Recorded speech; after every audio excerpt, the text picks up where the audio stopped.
Hello guys, I am Sasi Kumar from VIT Sindhi Dhanbad, and today, uh, uh, today this is day 21 of improving my communication skill. And now, as we know, know that we have already completed one book, and now we have to start one new books named Rich Dad Poor Dad. So actually, our mess is off, and now in next morning I will go to the our home at 7 and 8 a.m. So I'm not going to wake up at late night, so that I can wake up in early morning and then I go to my home. So without wasting any single second, I am going to read the book Rich Dad Poor Dad by Robert T. Kiyosaki. So first chapter is 20 by 20 hindsight. It it was 20 years ago today. The Beatles released the SGT People's Lonely Hearts Club Band album on June 1, 1967. It was an immediate commercial and critical success, spending 27 weeks at the top of the albums chart in the UK and 15 weeks at number 1 in the United States. Time magazine declared SGT Peppers a historic departure in the progress of music. Time magazine declared SGT Peppers a historic departure in progress of music. It won 4 Germany awards in 1968 as well as Album of the Year, the first rock album ever to receive that honor. Rich Dad Poor Dad was released 20 years ago on my 50th 50th birthday on 8 April 1997. Rich Dad Poor Dad was released 20 years ago. Rich Dad Poor Dad was released 20 years ago on my 15th 50th 50 50th birthday on April 8, 1997. Unlike the Beatles story, the book was not an immediate commercial success. It was not a critical book success. In fact, the books released the hailstorm of criticisms that followed was quite the opposite. Rich Dad Poor Dad was originally self-published because every book publisher we approached turned my book down. A few rejections offered comment like you don't know what you are talking about. A few rejection slips offered comments like you don't know what you are talking about. I learned that most publishers are more like my highly educated poor dad and then my rich dad. Most publishers disagreed with my rich dad's lessons on money, as did my poor dad. 20 years today. In 1997, Rich Dad Poor Dad was a warning, a book of lesson about the future. In 1997, Rich Dad Poor Dad was a warning, a book of lessons about the future. 20 years later, millions of people around the world are more aware of Rich Dad's warning and his lesson about the future. With 20, with 20 by 20 hindsight, many have said that his lessons were pro prophetic predictions come true. A few of those lessons are Rich Dad's lesson hashtag one. The rich dad the rich don't work for money. 20 years ago, a few publishers turned my book down because they did not agree with Rich Dad's number one lesson. Today, people are more aware of the growing divide between the rich and everyone else. Between 1993 and 2010, over 50% of the increase in the national income in the United States went to the wealthiest 1%. Since then, things have only gotten worse. Economists at the University of California found that 95% of the income gains between the year 2009 and 2012 also went to the that wealthiest 1%. The lesson: the increase in income are going to entrepreneur and investors, not to employees, not to the people who works for money. Rich Dad lesson: savers are loser. 20 years ago, most publisher were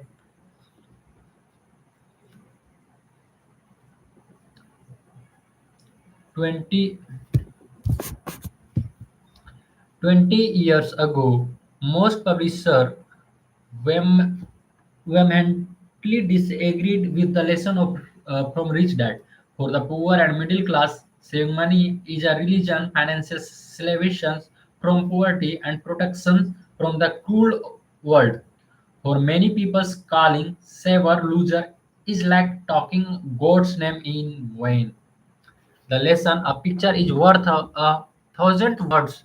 Take a look at the chart of 120 years of the Dow Jones Industrial Average, and you will see why and how savers become loser.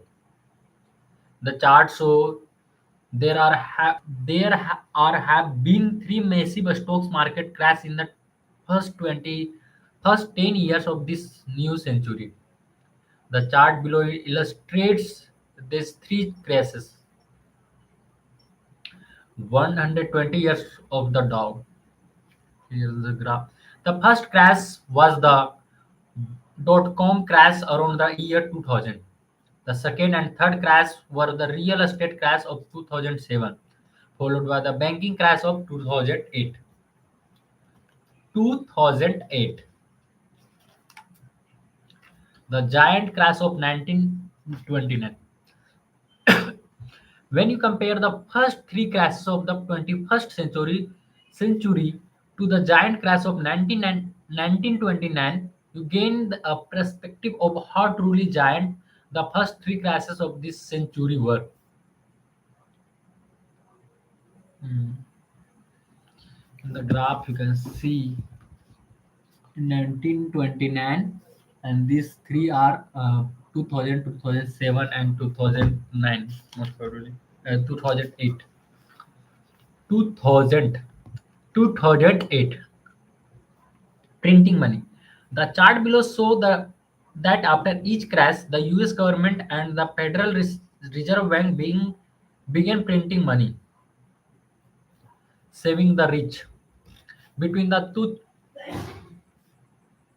Between the years 2000s to 2016, in the name of saving the economy, the Bank of the World kept cutting interest rate and printing money. While our leaders want us to believe they are saving the world, in reality, the rich were saving themselves and threw the poor and middle class under the bus. Today, interest rate in many countries are below zero, which is why savers are loser. Today, are the biggest loser are the poor and middle class, the people who works for money and save money. Rich Dad lesson: your house is not an asset. 20 years ago, in 1997, every publisher who sent a rejection slip criticized Rich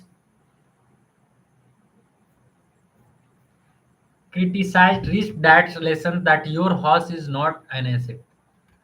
Hi Ravi,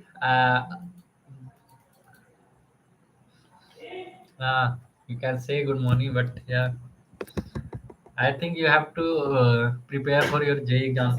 हाँ भाई अभी हम पढ़ रहे हैं कुछ देर बाद. Okay.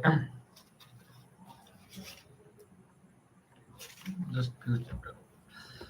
Okay, Ravi, prepare, practice your JEE PYQs and all, because you have no such time. in January you have exam, and Chhat, Durga Puja, and every time you will be distracted. So prepare for that. 10 years later, in 2007, when subprime borrower began to default on their supreme mortgages, the world's real estate bubble burst, and millions of homeowners found out the truth is that lesson the hard way. Their house was not an asset.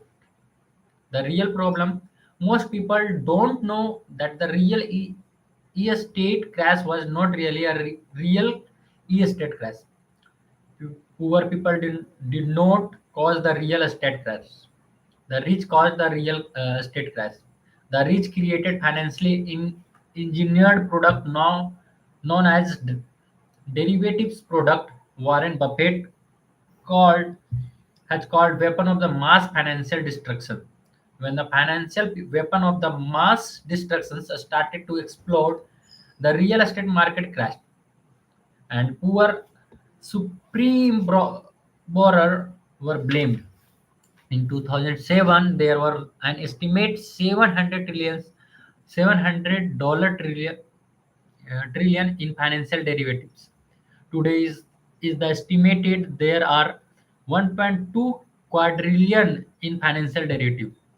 In other words, the real problem has gotten bigger, not better. Rich Dad lesson: why the rich pay less in tax. 20 years ago, a few publishers criticized Rich Dad Poor Dad for disclosing how and why the rich pay less in taxes. One states that that lesson was illegal. 10 years later, in 2007, President Barack Obama was running for re-election against former Governor Mitt Romney. 10 years later, in 2007, President Obama was running for re-election against former Governor Mitt Romney. When it was disclosed that President Obama paid approximately 30% of his incomes in tax, and Governor Romney paid less than 13% in taxes, Mitt Romney began the downhill slide that would cost him the election. Texas against were a focal point in the 2016 US presidential election. Rather than find out how people like Mitt Romney and President Donald Trump pay less in taxes legally, the poor and middle class get angry. While President Trump promised to reduce taxes for the poor and middle class, the reality is the rich will always pay less in tax. The reason the rich pay less in the taxes goes back to the rich dad's lessons number one. The rich don't work for money. As long as a person work for money, they will pay tax. Even when presidential candidate Hillary Clinton was promising to raise the taxes on the rich, she was promising to raise the taxes on those with high incomes. People like doctor, actor, and lawyers, not the real rich.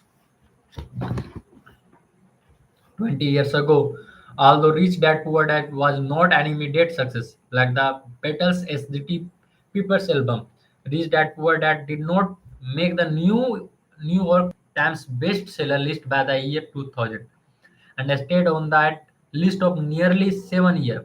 Also in the 2000, Winfrey called I was an opera for the entire hour, and as they say, the rest is history.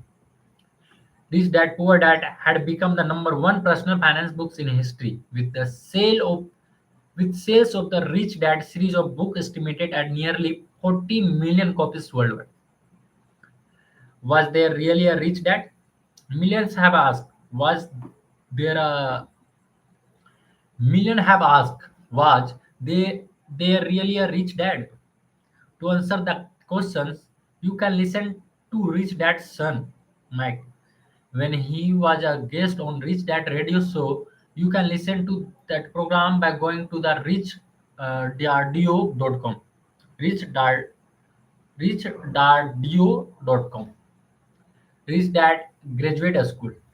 Rich Dad Poor Dad was written as simply as possible so that almost everyone could understand my rich dad's lesson.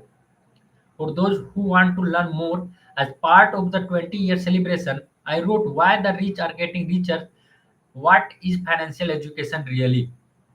Why the rich are getting richer goes into greater, more specific details on that a rich dad really thought his sons and me when it's come to money and investing. Why the rich are getting richer in Rich Dad Poor Dad for graduate students. It's graduate students for Rich Dad student. It's graduate school for Rich Dad student. A warning and an innovation. Invitation. While I did my best to keep my while I did my best to keep why the rich are getting richer as simple as possible, what the rich really do is not easy or easy to explain. What the rich really do requires real financial education. Financial educations not taught in our school. I suggest reading Rich Dad Poor Dad first. Then, if you want to learn more, why the rich are getting richer may be for you. Thank you for 20 years, 20 great years. To all our reader, past, present, and future, all of us, the Rich Dad Company, say thank you for 20 great years. It is our mission to elevate the financial well-being of humanity, and what starts with one life and one person at a time. Okay, so the first chapter is that word at introduction, and right now I am just, you can say, one summary tab or one thing, introduction part. So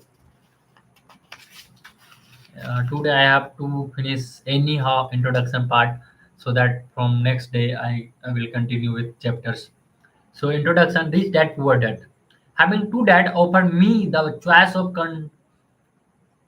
contrasting point of view, one of rich man and one of a poor man. I had two fathers, a rich one and a poor one. One was highly educated and intelligent. He had a PhD and completed 4 years of undergraduate work in less than 2 years. He then went on to Stanford University, the University of Chicago, and Northwestern University to do his advanced studies, all on full financial scholarship. The other father never finished the eighth grade. Both men are successful in their careers, working hard all their lives. Both earn sustainable income. Yet one always struggle financially, the other would become one of the richest men in Hawaii. One dad leaving ten of millions of dollars to his family, charities, and his church. The other left bills to be paid when he died and did. Both men were strong, uh, charismatic, and influential.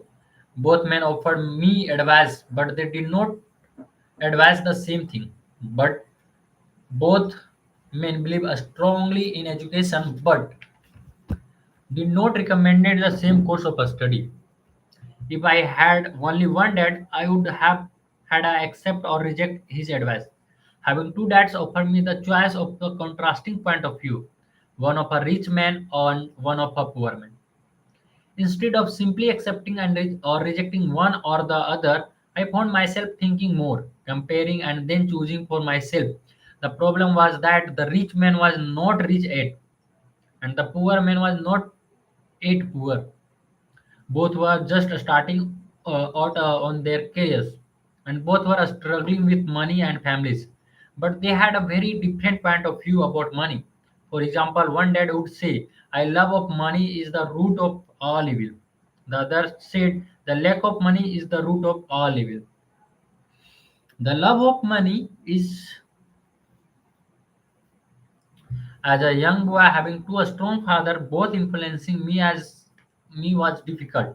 I wanted to be a good son and listen. But the two fathers did not say the same thing. The contrast in their point of view, particularly about money, was so extreme that I grew curious and intrigued. I began to start thinking for long periods of time about what each was saying. Much of my private time was spent reflecting.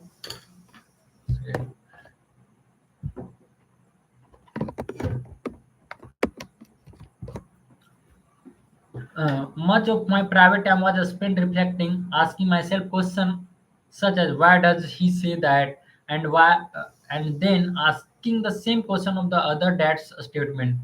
It would have been much easier to simply say, "Yeah, he is right. I agree with that," or to simply reject to the point of view by saying, "The old man does not know what he is talking about." Instead, having two dads whom I loved forced me to think and ultimately choose a way of thinking for myself. As a process, choosing for myself turned turned out to be much more valuable in the long run than simply accepting or rejecting a single point of view. One of the reason the rich get richer and the poor get poor, and the middle class struggle in debt is that the subject of money is taught at home, not in a school. Most of us learn about money from our parents. So, what can poor parents tell their children about money? They simply say, stay in a school and study hard. The child may graduate with excellent grade, but with a poor person financially programming mindset. Sadly, money is not taught in a school. A schools focus on a schoolistic and professional skills, but not but not on financial skills. This explains why smart banker, doctors, and accountant who earn excellent grade by struggling financially all of their lives. Our staggering national debt is due to large part of highly educated politicians and government officials making financial decisions with little or no training in their subject of money. Today, I often wonder what will happen when have millions of people who need financial and medical assistance. They will be dependent on their families or the government of financial support. What will happen when Medicare and Social Security run out of money? How will a nation survive in teaching children about one note? Maybe something is here. I'm going to read it. 20 years ago, the debt clock. Fast forward 20 years, and the US national debt is beyond a staggering. At present time, it's nearing $20 trillion. $20 trillion. That's trillion with a T. Okay. So, how will a nation survive if teaching children about money continues to be left to parents, most of whom will be or already are poor?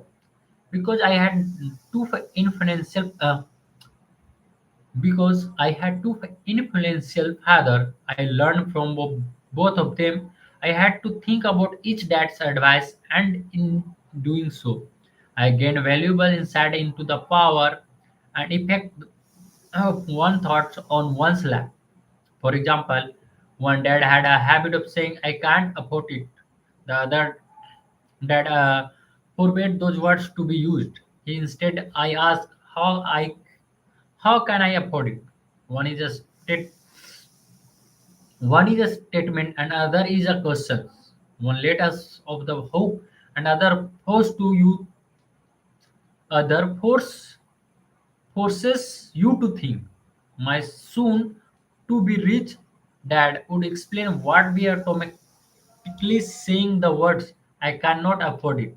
Your brain has stopped working by asking the question, how can I afford it?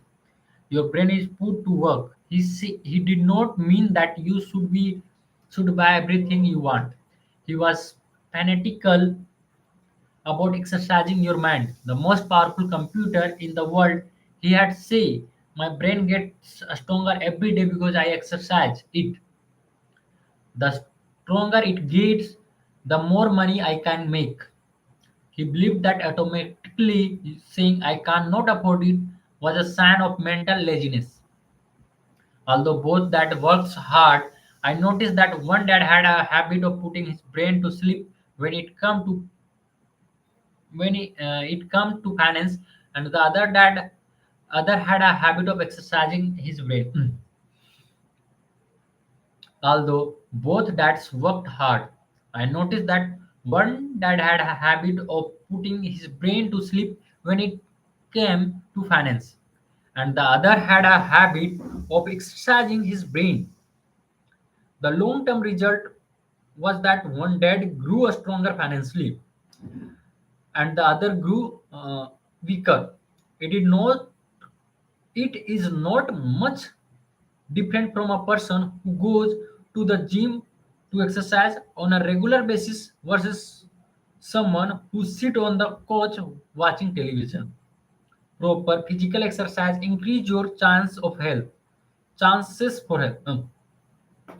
Proper physical exercise increase your chances for health, and proper mental exercise increases your chance for wealth.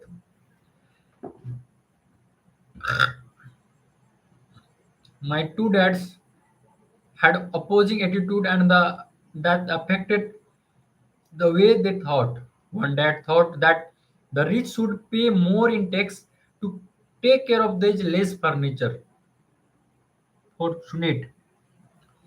One dad thought that the rich should pay more in tax or take care of those fortunate.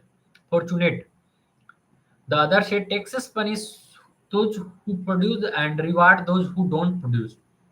One dad recommended study hard so you can find a good company to work for. The other recommended study hard so you can find a good company to buy. One said the reason I am not rich is because I have you kids. The other said the other said the reason I must be rich in because I have kids. Because I have you kids. One encouraged talking about money and business at the dinner table, while the other forbade the subject of money to be discussed over a meal.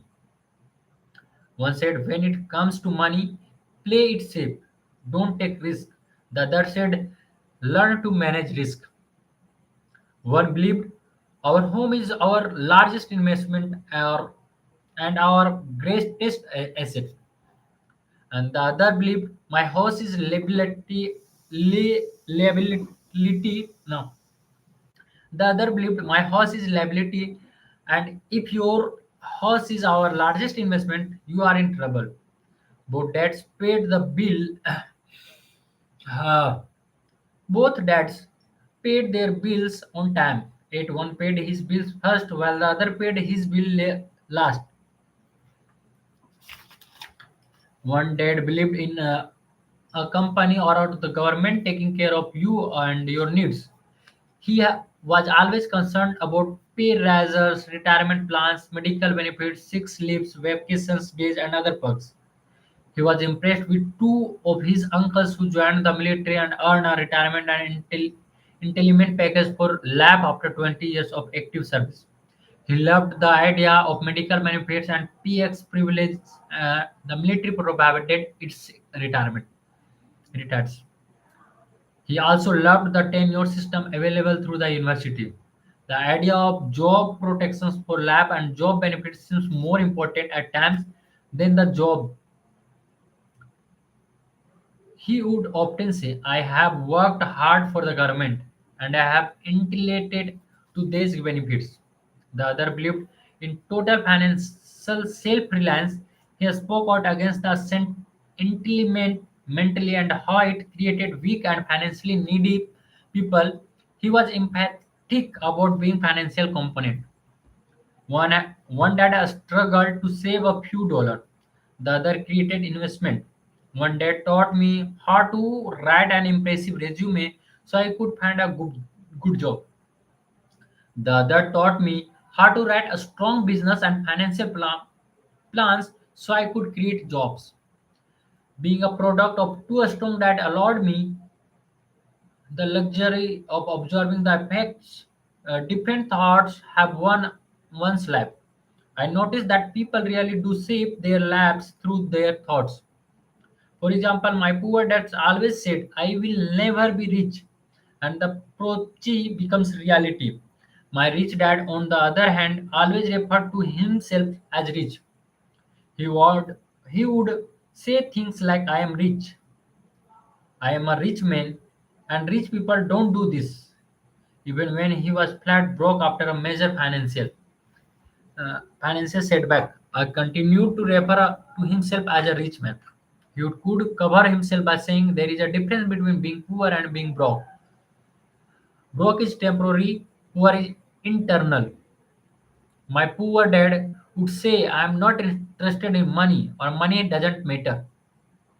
My rich dad always said money is power.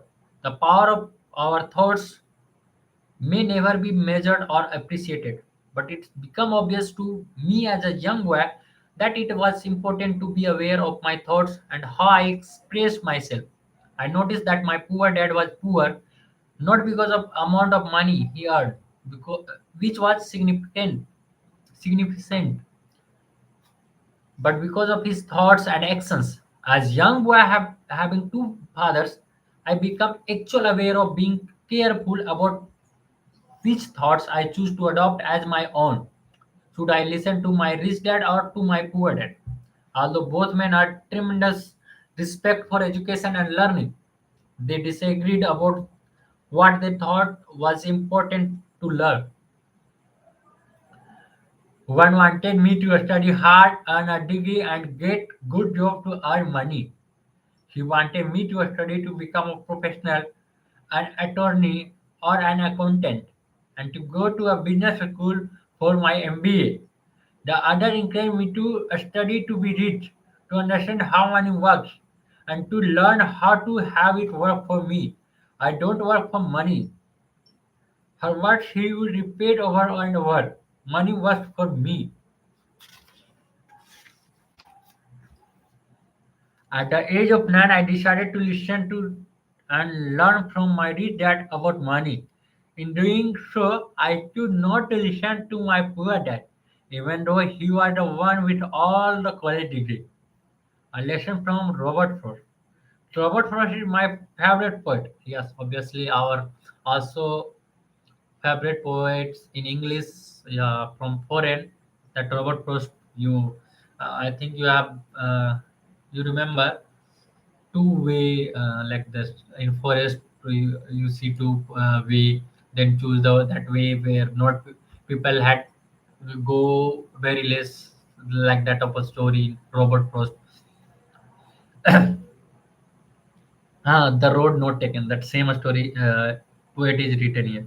Although I love many of his poems, my favorite is the road not taken. I each lesson almost did. The same story I had talking about just few seconds ago. The road not taken to roads covered in a yellow wood, and sorry I could not travel boat. And we one traveler long I stood and looked on one as far as I could to where it bent in the undergrowth.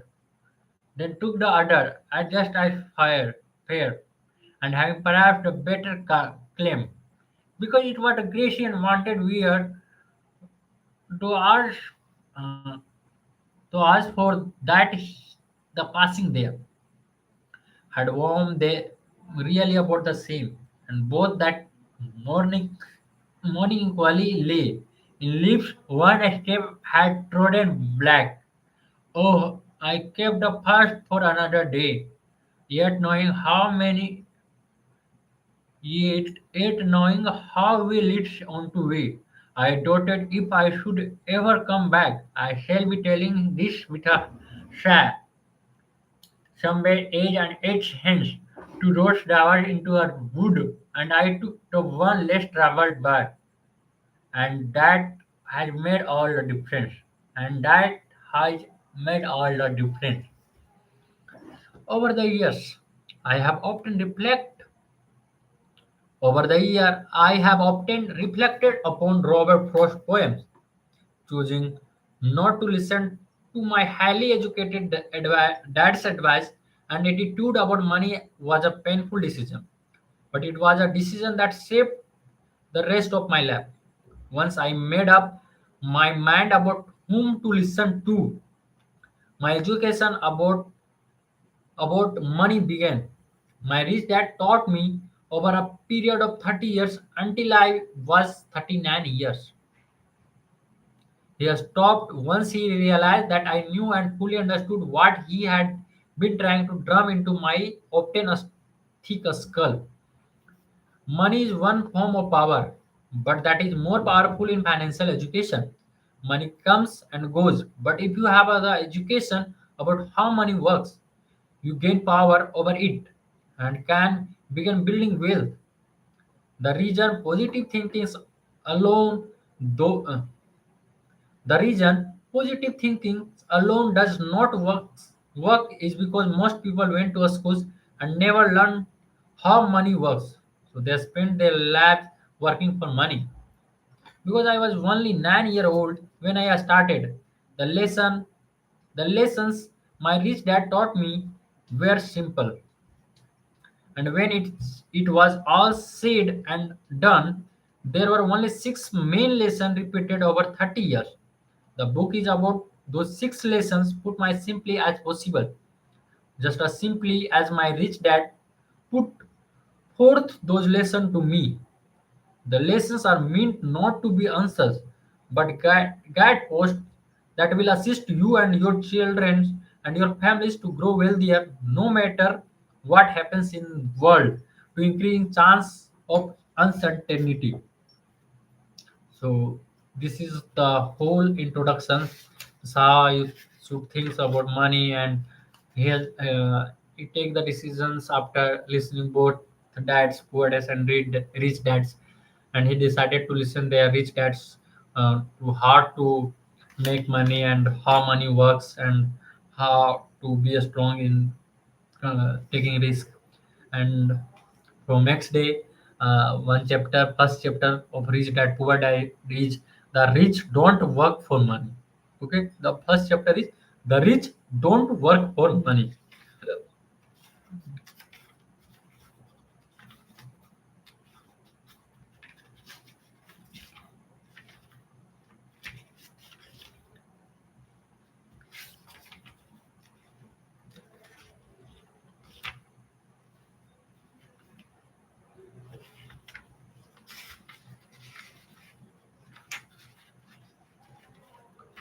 As though 1965 means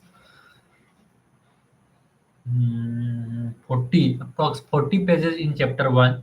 So I think as much I will possible to read in one day. I will read. Otherwise, I will take it 2 day, or maybe I will read without coming online. Sometimes, as we have planned to do some other things to improve my communication skills, so I will do that. And as I am going to home, so that maybe some problem can become in between our session, but I will try to take a time where less distractions can happen. So yeah, that's the things. And now I'm going to do dinners. Then I will take rest. In the early mornings, I will go to my home. I will go to my home. Okay, guys. Thank you to being here. Thank you to Ravi. That's my friend. He's preparing for JEE, taking drops. So I hope he will crack their JEE exams and get good college. And thanks to Kumar Priyansu, to giving this book. And as I have some other works, and from today onwards, I will work on one project. Actually, my schedule is too much busier at that moment. I have this one as taking important, but now I have to prepare for gate. I have to means covering our semester syllabus, and then I have one other course that I have to complete, and one Google program that I am following from last 5 to 4 to 5 months. So I have to complete that as well. just before 4 October, so that I have to do that work, that things as well. So that's why I'm not doing other things for improving my communication skill, because I can these things early after that, because I have only 3 means uh, 3 days and 7 days for doing for that Google things, Google Arcade program. So I have to focus on that as well. So from next time after, and I have participated in one events at IIT Kharagpur, so IIT Kanpur. So I have to go there. So I have to practice for that as well. Hi Nurag, thank you, bro. Yes. Thank you, Anurag. As our session is going to end, but I hope from next time, if you have any suggestion, please suggest me after watching my video. So, uh, I'm going for a dinner. Okay. Good night, guys. Bye.